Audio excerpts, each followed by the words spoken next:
পরিষ্কার হয়, বলুন না, এবং গুনাহ মাফ হয়, মওলা রাজি হয়, লাভ না লস। সম্মানিত সুধী, আজকের মাহফিলটা হচ্ছে ঈদে মিলাদুন নবী সাল্লাল্লাহু আলাইহি ওয়াসাল্লাম উপলক্ষে, ঠিক কি না?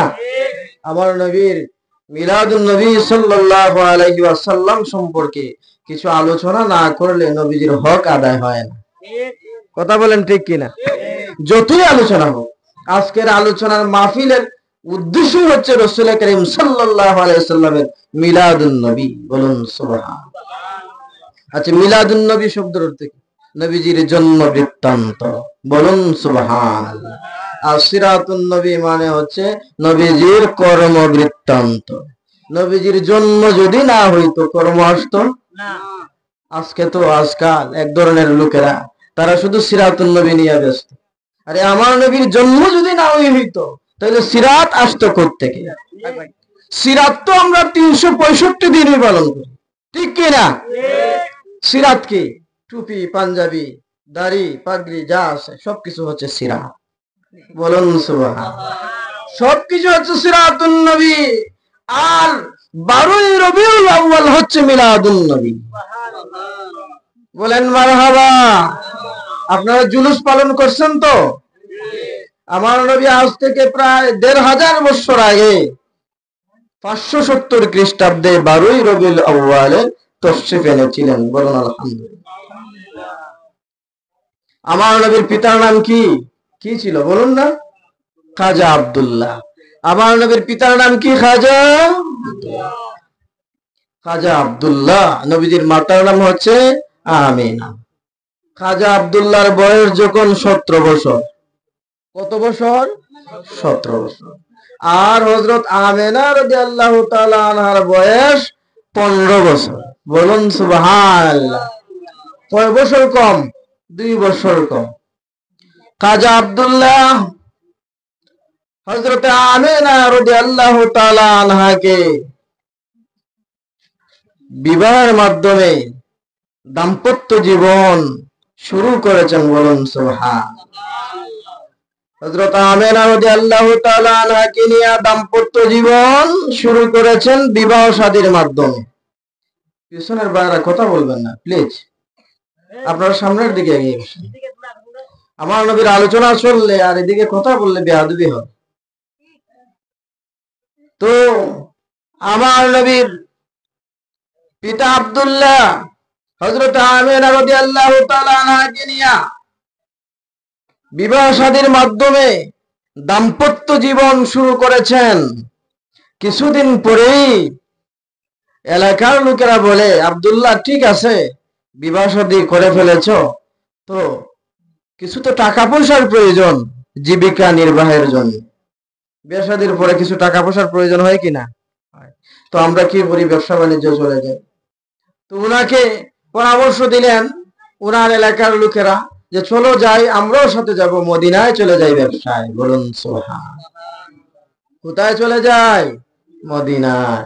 তখন মদিনার পূর্ব নাম ছিল ইয়াসরিব। তারা বলেছিল চলো যাই আমরা ইয়াসরিবে, বর্তমান হচ্ছে মদিনা। বলুন সুবহানাল্লাহ। হুজুর পাক সাল্লাল্লাহু আলাইহি ওয়াসাল্লামের বাবা খাজা আব্দুল্লাহ মদিনায় চলে গেলেন এলাকার লোকদেরকে নিয়ে ব্যবসার উদ্দেশ্যে। ইয়াসরিবে চলে গেলেন, বর্তমান মদিনায় চলে গেলেন।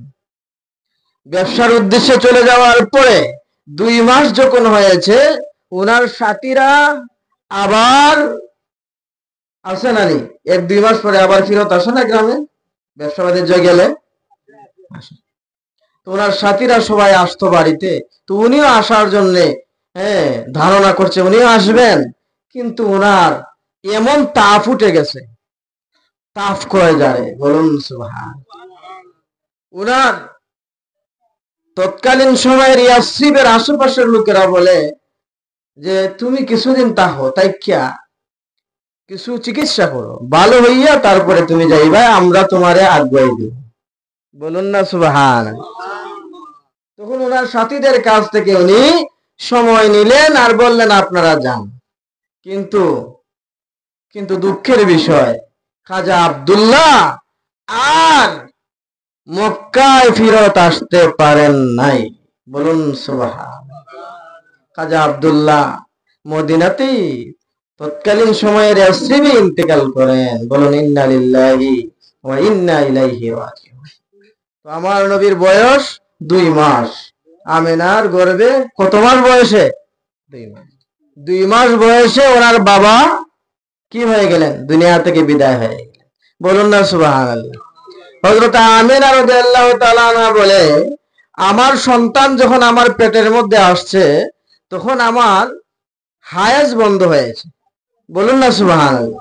সন্তান যে আমার পেটে আসছে তো আমি একটা লক্ষণ পাইছি, হায়াজ বন্ধ হয়েছে। কিন্তু দুনিয়ার মহিলার গর্ভে সন্তান আসলে পেট উঁচা হয়, হয় কিনা? বমি বমি ভাব হয়, তারপরে ঘুমাইতে পারে না, এরকমের অনেক ধরনের অশান্তি সৃষ্টি হয়। হযরত আমিনা বলে, আমার সন্তান যখন আমার পেটের মধ্যে আসছে বরং আমি আগের চাইতে আরো বেশি গুণে সুস্থ হয়ে গেছি। বরং সাল্লাল্লাহু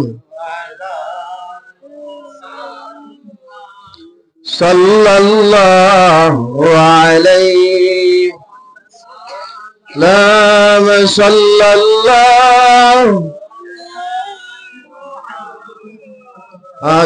সাল্লাল্লাহু وجب الشكر علينا ما دعا لله داعي صلى الله وعلى محمد صلى الله لا صلى الله মুহাম্মদ সাল্লাল্লাহু। হযরত আমিনা বলেন, আমার সন্তান আমার পেটে আসার পরে আমি আগের চাইতে আরো বেশি গুণে সুস্থ হয়ে গেছি। শুধু তাই নয়, প্রথম মাসে আমি খাবে দেখলাম, স্বপ্নে দেখলাম হযরত আদম আলাইহিস সালাতু ওয়াস সালামকে। বলুন সুবহানাল্লাহ। আদম আলাইহিস সালামের সাথে আমার সাক্ষাৎ হয়েছে স্বপ্নে যুগে।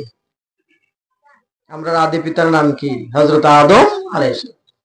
হযরত আদম আলাইহিস সালাতু ওয়াস সালাম আয়েশা বললেন, আমিনা, তোমার গর্ভের মধ্যে এমন একজন নবীর আবির্ভাব হইতেছে যিনি হবেন রাহমাতুল লিল আলামিন, যিনি হবেন সাইয়্যিদুল কাউনাইন, দু জাহানের সরদার, যিনি হবেন নূরুন আলা নূর, যার নাম রাখবা আহমদ। বলেন সুবহানাল্লাহ। আমার নবীর নাম আহমদ ও মুহাম্মদ। বলুন না সুবহানাল্লাহ।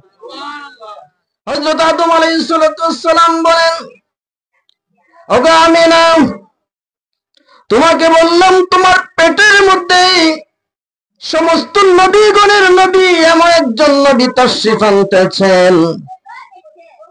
তোমাকে সুসংবাদ দিলাম, আর তোমাকে একটু সতর্ক করে দেই গো, তুমি একটু সতর্কভাবে চলাফেরা করিও। আর তোমার রবের কাছে মানুষের প্রতিহিংসা থেকে দোয়া চাইও রক্ষা পাওয়ার জন্যে। যেটা বলুন সুবহানাল্লাহ। মানুষের প্রতিহিংসা থেকে তুমি আল্লাহর কাছে প্রার্থনা চাইবা, দোয়া চাইবা, দোয়া করবাই, প্রার্থনা করবাই, আল্লাহর কাছে পানাহ চাইবাই মানুষের প্রতিহিংসা থেকে রক্ষা পাওয়ার জন্য। যার কাছে নিয়ামত আছে তার কাছে মানুষের প্রতিহিংসা থাকবে, এটাই বাস্তব। আপনি মসজিদের মুতল্লি হয়ে যান, কিন্তু দেখবেন আপনার সাথে আরেকজন আছে লাগাই, আছে না নাই? আছে। এরকমের থাকবেই। যার কাছে যত নিয়ামত বেশি তার সাথে প্রতিহিংসা থাকতেই পারে, যার মর্যাদা সম্মান থাকে তার সাথে প্রতিহিংসা থাকবে। এই কারণে আল্লাহর কাছে সব সময় পানাহ চাওয়া দরকার। বলুন না সুবহানাল্লাহ। হযরত আলী কাররামাল্লাহু ওয়াজহু রাসূল করিম সাল্লাল্লাহু আলাইহি ওয়াসাল্লামের মেয়ের জামাই ছিলেন। হযরত ফাতেমাতুজ জোহরা রাদিয়াল্লাহু তাআলা আনহার স্বামী ছিলেন। হযরত হাসাইন এবং হুসাইন রাদিয়াল্লাহু তাআলা আনহুমার কি ছিলেন? বাবা ছিলেন। বলুন সুবহানাল্লাহ। হযরত আলী কাররামাল্লাহু ওয়াজহু একদিন আমার নবীকে বলতেছেন, ইয়া রাসূলুল্লাহ, ইয়া হাবিবাল্লাহ, আমি মানুষের সাথে কোনো দুশমনি করি না, আমি মানুষের সাথে কোনো শত্রুতা করি না, কারো হক আমি নষ্ট করি না, কারো ক্ষতি আমি করি না, কিন্তু আমার সাথে এক দলে কেন শত্রুতা করে? বলুন না সুবহানাল্লাহ। আমার নবী বললেন, আলী, আলী রে, তোমার সাথে শত্রুতা করবে না। কার সাথে শত্রুতা করবে? তুমি হচ্ছ আমার মেয়ের জামাই। বলুন না সুবহানাল্লাহ। তোমার দুইটা সন্তান আছে, হাসাইন এবং হুসাইন, যেই দুই সন্তান হবে জান্নাতের যুবকদের সর্দার। বলুন সুবহানাল্লাহ। সুতরাং তোমার সাথে শত্রুতা করবে না, কার সাথে শত্রুতা করবে? বলুন না সুবহানাল্লাহ। এই কারণে যার কাছে নিয়ামত যত বেশি, তার শত্রু তত বেশি, তাকে প্রতিহিংসা মানুষ করবে। এই কারণে আল্লাহর কাছে সবসময় দোয়া করতে হবে। বলুন সুবহানাল্লাহ। আল্লাহ আমাকে মানুষের প্রতিহিংসা থেকে হেফাজত করুন। বলেন না আমিন। বলেন সাল্লাল্লাহু সাল্লাল্লাহু আলাইহি ওয়াসাল্লাম। সাল্লাল্লাহু ওয়ালা মুহাম্মাদ সাল্লাল্লাহু আলাইহি। হযরত আমিনা বলে, আমি দ্বিতীয় মাসে স্বপ্নে দেখেছি হযরত ইদ্রিস আলাইহিস সালামকে। বলুন না সুবহানাল্লাহ। আপনাদের ওয়াজ খেয়াল থাকতে খেয়াল আসেনি? আছে। হ্যাঁ, খেয়াল রাখবেন। আমি তো কবরস্থানে ওয়াজ করি না। কি বলেন, কবরস্থান করতেছেন? বলেন আলহামদুলিল্লাহ। এখানে সবাই সতর্ক। বলেন আমি। সম্মানিত সুধী বাবারা, বন্ধুরা আমার, হযরত আমিনা বলে, আমি দ্বিতীয় মাসে স্বপ্নে দেখেছি হযরত ইদ্রিস আলাইহিস সালামকে। আমাকে তিনিও সতর্ক করে দিয়েছেন, বলেছেন যে তুমি সব সময় আল্লাহর কাছে পানা চাইবাই, দোয়া করবাই, আল্লাহ আমাকে মানুষের প্রতিহিংসা থেকে হেফাজত করুন। ওগো আমিনা, তোমার গর্ভে এমন একজন নবীর আগমন হইতেছে, যিনি হবেন নূরুন আলা নূর। বলুন সুবহানাল্লাহ। আমার নবী মাটি না নূর? বলেন আমার নবী মাটি না নূর? আল্লাহ রাব্বুল আলামিন পবিত্র কালামে পাকের মধ্যে বলেন, ক্বাদ জাআকুম মিনাল্লাহি নূর। বলুন সুবহানাল্লাহ। আল্লাহ রাব্বুল আলামিন নিজে পবিত্র কালামে পাকের মধ্যে বলেছেন, আমার নবী মুহাম্মদুর রাসূলুল্লাহ হচ্ছেন নূর। বলুন সুবহানাল্লাহ।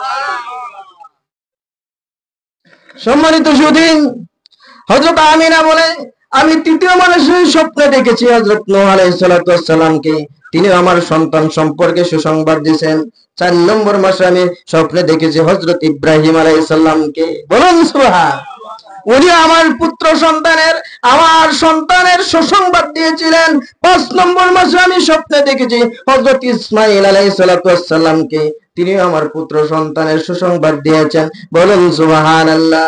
6 নম্বর মাসে আমি স্বপ্নে দেখেছি হযরত মূসা আলাইহিস সালামকে। তিনিও আমাকে আমার পুত্র সম্পর্কে, আমার বেটা সম্পর্কে সুসংবাদ দিয়েছেন। আর তিনি বলেছেন, ওগো আমিনা, তোমার সন্তান হবে লৌহে হামদের মালিক। বলুন সুবহানাল্লাহ। লৌহে হামদ হচ্ছেন আল্লাহ রাব্বুল আলামিন আমার নবীকে এক প্রকার মুজিজা দান করেছেন, যেই লৌহে হামদ অর্থাৎ ছায়ার নিচে সমস্ত নবীগণ আশ্রয় নেবেন। তিনি বলেন, আমিনা, তোমার সন্তান কাউসারেরও মালিক হবে। একটু জোরে বলেন সুবহানাল্লাহ। পবিত্র কালামে সূরা কাউসার আছে না? ইন্না আ'তাইনাকাল কাউসার। বলুন সুবহানাল্লাহ। আল্লাহ রাব্বুল আলামিন বলেন, হাবিব আমার, দোস্ত আমার মুহাম্মদুর রাসূলুল্লাহ সাল্লাল্লাহু আলাইহি ওয়াসাল্লাম, আমি আপনাকে হাউজে কাউসারের মালিক বানিয়ে দিয়েছি। হাউজে কাউসার কি জানেন? হাসরের ময়দানে যেদিন সূর্যটা মানুষের মাথার আধাত উপরে চলে আসবে, জমিনটা তামা হয়ে যাবে, মাথার মগজ ফুটন্ত পানির মতো টকবক টকবক করতে থাকবে, কলিজাটা পাথরের মতো শুকিয়ে যাবে। সেই মুসিবতের দিন হাউজে কাউসার যদি এক পেয়ালা একজনে পান করে ফেলে, আর জীবনে তার পানির তৃষ্ণা লাগবে না। আমার নবী হাউজে কাউসারের মালিক। সাল্লাল্লাহু মুহাম্মদ সাল্লাল্লাহু সাল্লাল্লাহু আলা মুহাম্মদ সাল্লাল্লাহু আলাইহি ওয়াসাল্লাম। আল্লাহর নবীর আম্মা হযরত আমিনা বলে, আমি 7 নম্বর মাসে হযরত দাউদ আলাইহিস সালামকে স্বপ্নে দেখেছি। উনিও আমার সন্তান সম্পর্কে সুসংবাদ দিয়েছেন। বলুন না সুবহানাল্লাহ। হযরত আমিনা বলে, আমি 8 নম্বর মাসে হযরত সুলাইমান আলাইহিস সালামকে স্বপ্নে দেখেছি। হযরত সুলাইমান আলাইহিস সালাম উনিও সুসংবাদ দিয়েছেন, আমিনা তোমার গর্ভে এমন এক সন্তান আসবে যিনি হবেন রাহমাতুল লিল আলামিন। রাহমাতুল লিল আলামিন অর্থ জানেননি? আলমের বহুবচন হচ্ছে না আলামিন। বলুন সুবহানাল্লাহ। এই পৃথিবী একটা হচ্ছে আলম। বলুন সুবহানাল্লাহ। এই পৃথিবী একটা আলম। আল্লাহ রাব্বুল ইজ্জতুল জালাল ৮০,০০০ এরকমের আলম সৃষ্টি করেছেন। ৮০,০০০ আলম, ১৮,০০০ মাখলুকাতের জন্য আমার নবী হচ্ছেন রহমত। আমার নবীকে আল্লাহ বলেন, ওমা আরসালনাকা ইল্লা রাহমাতাল লিল আলামিন। বলুন সুবহানাল্লাহ। আপনারা খুশি না বেজার? আমার নবী রাহমাতুল লিল আলামিন, আপনারা খুশি না বেজার? বলেন সাল্লাল্লাহু মুহাম্মদ। প্রাণ ভরে দুরূদ শরীফ পড়েন, সাল্লাল্লাহু সাল্লাল্লাহু আলা মুহাম্মদ সাল্লাল্লাহু আলাইহি। হযরত আমিনা বলে, আমি 9 নম্বর মাসে হযরত ঈসা আলাইহিস সালামকে স্বপ্নে দেখেছি। উনি আমার সন্তান সম্পর্কে সুসংবাদ দিয়েছেন। বলুন সুবহানাল্লাহ। আর 9 নম্বর মাসে আমার সন্তান এই পৃথিবীর মধ্যে তাশরীফ এনেছে। হযরত আমিনা বলে, যেই দিন আমার সন্তান তাশরীফ আনেন রবিউল আউয়ালের 12 তারিখ সুবহে সাদিকের সময়, দিনও না রাতও না, এমন একটা সময়, এমন একটা মুহূর্ত, আমি দেখি আমার ঘরের চালগুলা ফাঁক হয়ে গেছে। আমি দেখি আমার ঘরের চালগুলা ফাঁক হয়ে গেছে। 4 জন মহিলা আমার ঘরের মধ্যে তাশরীফ এনেছেন চালের উপর দিয়া। হাওয়া, মারিয়াম, আসিয়া, হাজেরা। বলুন সুবহানাল্লাহ। হাওয়া, মারিয়াম, আসিয়া, হাজেরা। হাওয়া হচ্ছে হযরত আদম আলাইহিস সালামের স্ত্রী, আর মারিয়াম হচ্ছেন হযরত ঈসা আলাইহিস সালামের আম্মা। আসিয়া হচ্ছে ফেরাউনের স্ত্রী। যে আসিয়াকে ফেরাউন এত বড় নির্যাতন করেছিলেন, এই নিষ্ঠুর ফেরাউন এত বড় নির্যাতন করেছিলেন, আসিয়ার সামনে আসিয়ার 7টা সন্তানকে, 7টা জীবিত সন্তানকে গরম তেলের মধ্যে জ্বালিয়ে সারকার করে দিয়েছিলেন। কিন্তু তারপরেও আসিয়া ফেরাউনকে খোদা মানে নাই। ফেরাউনে বলেছিলেন, আনা রাব্বুকুমুল আলা, আমি হচ্ছি বড় খোদা। আসিয়া বলে, কখনো তুমি বড় খোদা হতে পারো না, কখনো তুমি খোদা হতে পারো না। আমার খোদা একজন, তিনি হচ্ছেন আল্লাহ। সুবহান লা ইলাহা লা ইলাহা ইল্লাল্লাহ, লা ইলাহা ও লা ইলাহা হাসবি রব্বি জাল্লাল।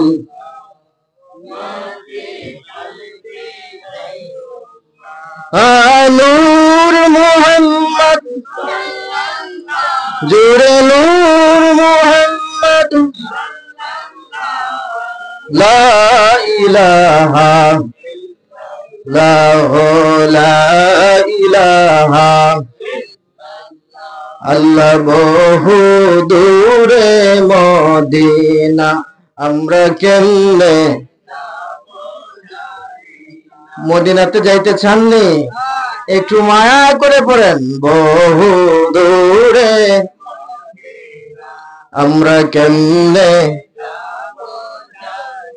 দয়া করো দয়াল আল্লাহ দয়া পুরো মনের লা ইলাহা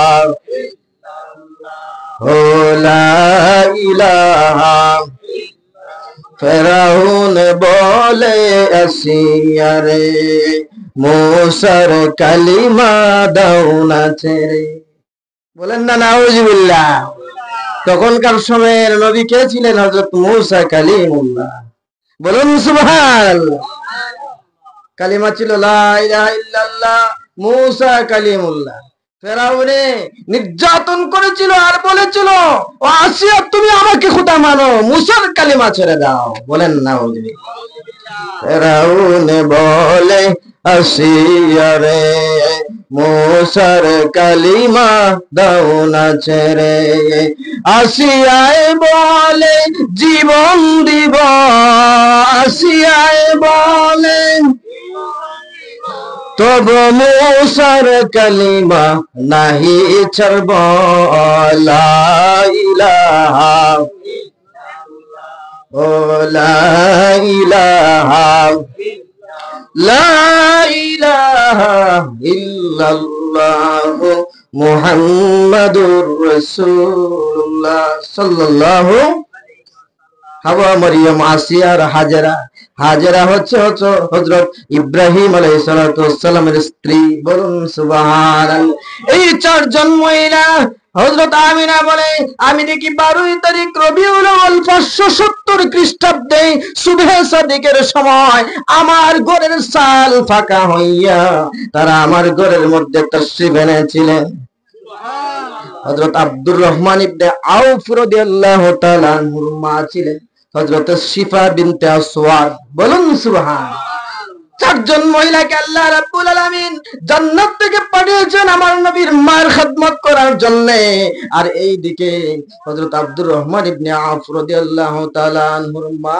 হযরত শিফা বিনতে আসওয়াদ রাদিয়াল্লাহু তাআলা আনহাকে আল্লাহ রাব্বুল আলামিন আমার নবীর আম্মার দাত্রী হিসাবে সেবক সেবিকা হিসাবে খিদমতের জন্য পাঠিয়েছিলেন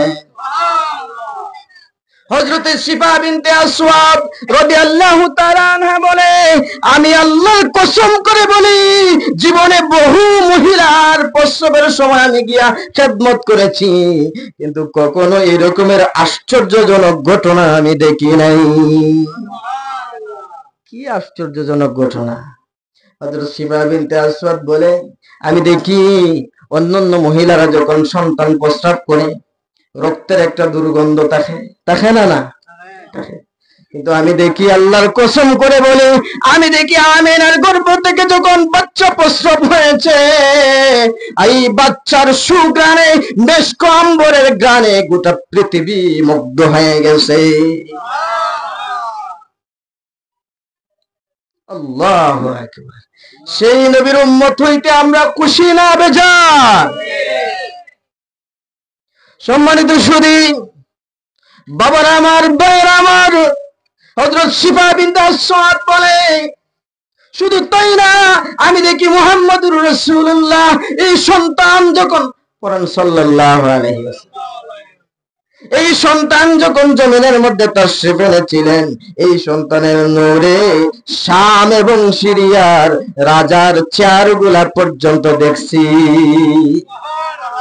কই মদিনার কই শাম আর সিরিয়া আমার নবী মাটি না নূর আওয়াজ করে বলুন মাটি না নূর শুধু নূর না আলা নূর নারে আল্লাহু আকবার, জিন্দাবাদ। হযরত শিফা বিনতে আসওয়াদ বলে, আমি দেখেছি আরো ঘটনা। আমি দেখলাম এই সন্তান যখন জমিনের মধ্যে তাশরীফ এনেছেন, মাটির মধ্যে পড়েছে, সাথে সাথে সিজদার মধ্যে পড়ে গেছে। দুনিয়ার কোন সন্তানে সিজদা দেয়নি, কিন্তু আমার নবী সিজদার মধ্যে পড়েছেন। হযরত আমিনা বলে, আমি দেখি আমার সন্তান 15 মিনিট পর্যন্ত সিজদার মধ্যে আমার আল্লাহকে কি বলেছে। একটু আওয়াজ করে বলেন সুবহানাল্লাহ। শুধু তাই নয়, আমি দেখি হযরত আমিনা বলে, আমার নবীর আম্মা জান বলেন, সিজদা থেকে আমার নবী উঠিয়া বসলেন রুকুর হালতে, বলুন সুবহানাল্লাহ, তাশাহুদের হালতে, বলুন সুবহানাল্লাহ। কি হালতে বসলেন? তাশাহুদের হালত। আমরা আত্তাহিয়াত পড়ি না, আত্তাহিয়াত পড়লে বসি না, এই হালতরে বলা হয় তাশাহুদের হালত, বলুন সুবহানাল্লাহ। হযরত আমিনা বলে, আমি দেখি আমার সন্তান রুকু থেকে উঠিয়া তাশাহুদের হালতে বসলেন, বসিয়া শাহাদাত আঙ্গুলটা উপরের দিকে দিলেন, দিয়া যেন আমার আল্লাহর সাথে কি বলতেছে। শুধু তাই নয়, আমি দেখি আমার সন্তান আসমানের দিকে শাহাদাত আঙ্গুলটা এভাবে বাড়াইয়া আল্লাহর সাথে কি বলতেছে, আর নূরে ঝলমল ঝলমল করতেছে। আল্লাহু আকবার। সেই নবী কি আমরার মতো মানুষ? কোন ইমানদার বলতে পারে? বলেন ইয়া রাসূলুল্লাহ, ইয়া রাসূলুল্লাহ, আমার মনের নিদান কালে তাকিয়া নবী গো আমার শিয়রে, ইয়া রাসূলুল্লাহ, ইয়া রাসূলুল্লাহ, মুনকার নাকির আসিয়া সওয়াল করবে, দিও গো নবীজি পর্দা উঠাইয়া, মুনকার নাকির আসিয়া দিয়েন গো নবীজি পর্দা উঠাইয়া, করিব সালাম কদম দরিয়া, করিব সালাম ইয়া রাসূলুল্লাহ, ইয়া রাসূলুল্লাহ, বলুন আমিন। আমার নবীর দিদার চান কিনা? সম্মানিত সুধী, হযরত শিফা বিনতে আসওয়াদ বলে, শুধু তাই না, আমি দেখতে পেরেছি সাধারণ সন্তানের মায়ের নাভির সাথে নাভি লাগাইল থাকে, দাত্রীরা ইয়ালিরা কাটে, ঠিক কিনা? কিন্তু শিফা বিনতে আসওয়াদ বলে, আমার এই আমিনার গর্ভ থেকে যে তাশরীফ এনেছেন সন্তান, আল্লাহর কসম করে বলে এই সন্তান মায়ের নাভির সাথে লাগাইল না, আমি নিজের চোখে দেখেছি নাভি একেবারে কাটিয়া ফিটফাট করিয়া কে যেন পাঠাইছে। শুধু তাই নয়, আমি দেখি সেই শিশু বাচ্চা গোসল অবস্থায় দুনিয়ার মধ্যে আসছে। শুধু তাই না, আমি দেখি তার চোখের মধ্যে দেখি সুরমা লাগায়। আমি আরো দেখেছি এই শিশু বাচ্চার শরীরের মধ্যে রেশমি কাপড় পরিহিত অবস্থায় পোশাক পরা। পড়েন আল্লাহুম্মা সাল্লি সাইয়্যিদিনা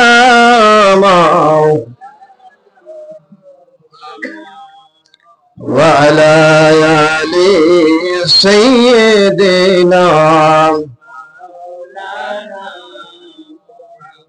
পশু পাখি সবাই বলে আজকে মোদের খুশির দিন, এই ধরাতে তাশরীফ আনলেন রহমাতুল লিল আলামিন। আল্লাহুম্মা সাল্লি মাওলানা محمد وعلى মাওলানা। ভালো লাগতেছে নি? আমার নবীর আলোচনা ভালো লাগতেছে নি? যদি ভালো না লাগে মাইক ছেড়ে দিই। কি দেখো সম্মানিত সুধী, আল্লাহ কারেন্ট গেছে কে? আল্লাহুম্মা সাল্লি